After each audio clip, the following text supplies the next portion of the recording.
Hello, in this video I want to show you how to adjust the RGB light on Asus ROG Chakram.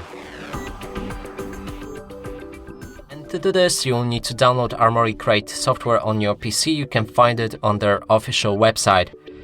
When it's installed, click on your mouse and keyboard devices right here, go for ROG Chakram.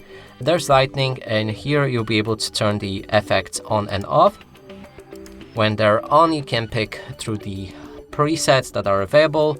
There's also advanced effects in Aura Creator, but that's the topic for another video. I'm gonna go with static lights, and keep in mind that all of these presets have different settings, so you can adjust the breathing and it will have the different options than, for example, rainbow. And let's go for a static, and here you can choose your color. I'm gonna go for blue. Click on OK. Then LED brightness, you can adjust it between 0 to 100% like that. And that's it for this video. Hope you like it. Please consider subscribing to our channel, leave a like and a comment below.